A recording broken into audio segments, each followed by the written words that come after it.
السلام عليكم، ازيكم؟ عاملين ايه؟ يا رب كلكم تبقوا بخير. النهارده هنعمل فراخ البانيه بطريقه سهله جدا من غير خطوات كتير ولا تعقيد. بصوا بقى شكلها، الكفر بقى ماسك عليها، قطعتيها سبتيها بردت لسه سخنه، الكفر مش بينزل من عليها نهائي من غير كذا خطوه، من غير ما تطلعي من تحطيها في دقيق بعد كده تحطيها في بيض بعد كده تحطيها في بقسماط. لا مش هنعمل الخطوات دي خالص.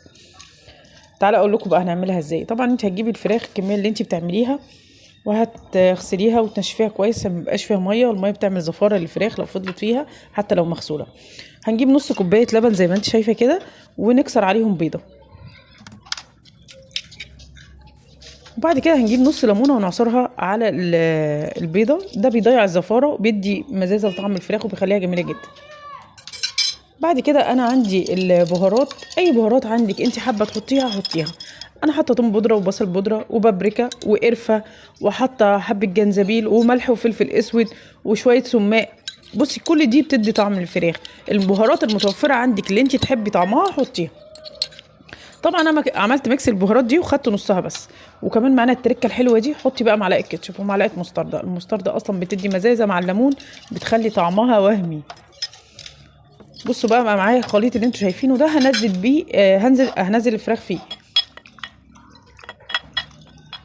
الخليط ده هيعمل اصلا كفر فوق الفراخ.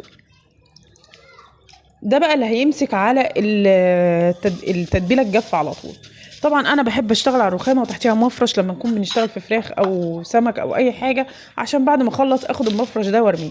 انا بجيب الخلطه دي من عند العطار، تقريبا مسمينها خلطة كنتاكي او حاجه زي كده. بطحنها في الكبه بتاعه التوابل وبشتغل بيها بدل البقسماط. وبجيب بحط يعني لو حطيت كوبايه بحط قصادها كوبايه دقيق، وحطيت معلقه نشا كبيره ونص البهارات اللي انا عملتها للفراخ، وعملت لهم ميكس مع بعض. بعد ما سبت الفراخ في التتبيله تقريبا نص ساعه، خدتها كده اهوت واحطها واضغط بقى بايدي عشان الكفر اعمل كفر ويمسك كويس قوي. ما تخافوش، الكفر مش هيقع، بالعكس هيمسك وهيعمل كراست جامد جدا على الفراخ. بس كده، وطلعتهم على بلانشة وفوقيها كيس بلاستيك.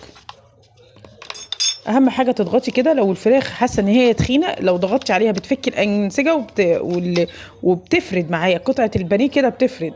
ده للناس اللي ما بتحبش تاكلها تخينه.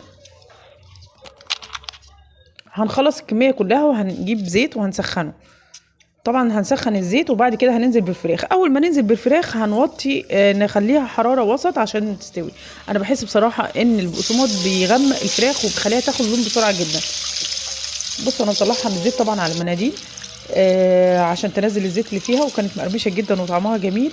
انا عايزاكم تجربوا الوصفه، يا رب تعجبكم ان شاء الله، واشوفكم على خير.